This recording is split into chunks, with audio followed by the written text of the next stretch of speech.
Hey boys and girls, I'm so excited tonight to share with you one of the books that I absolutely love. This book is called The Snatchabook. It's about a rabbit named Eliza Brown who is mystified when books in her town suddenly go missing. The author and illustrator are Helen and Thomas Daughtry.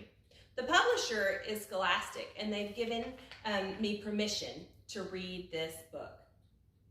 One dark, dark night in Burrow Down, a rabbit named Eliza Brown found a book and settled down when a Snatchabook flew into town. In every house, in every bed, a bedtime book was being read. Hope you're reading your bedtime stories. Tales of dragons spitting flames, witches playing spooky games, pirates on the seven seas, princesses trying to sleep on peas. And every child in every bed listened hard to each word said. Eliza Brown at number 3 was reading quite contentedly.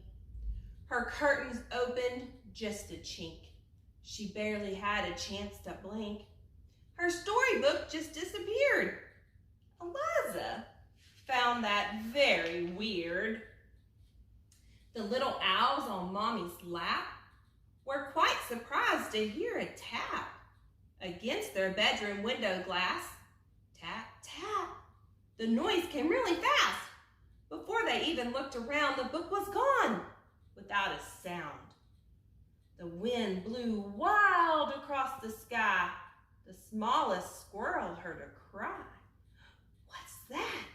she whispered to her dad.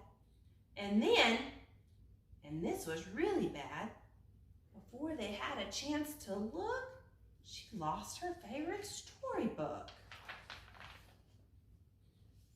And so it went, night after night. Books disappeared from left to right. 5 books here, 6 books there. The shelves began to look quite bare. In Burrow Down, the rumor spread of book thieves under every bed.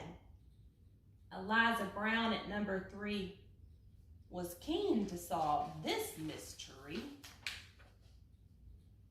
She planned one night to lie in wait and use a pile of books as bait. Long hours passed without a peep. She'd nearly fallen fast asleep when suddenly Eliza heard a flap of wings, a bat, a bird. Eliza saw a shadow loom, enormous, right across the room. What kind of monster could it be? Eliza thought. You don't scare me. And yet her heart was beating fast. She'd have to face the thief at last. She threw the window open and shouted to the thing outside, "Stop stealing all our books right now. Just give them back. I don't care how." "I'm sorry," came a little voice. "I really am. I had no choice." Eliza looked down in surprise. She couldn't quite believe her eyes. "And who are you and what's your name?" The creature hung its head in shame. He mumbled with a mournful look, "I'm just a little Snatchabook."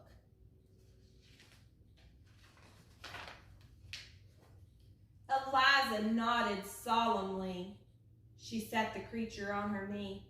"You can't just come and help yourself to every book on every shelf." A tear rolled down the creature's eye, and softly he began to cry. "I know it's wrong, but can't you see? I've got no one to read to me." Eliza sighed.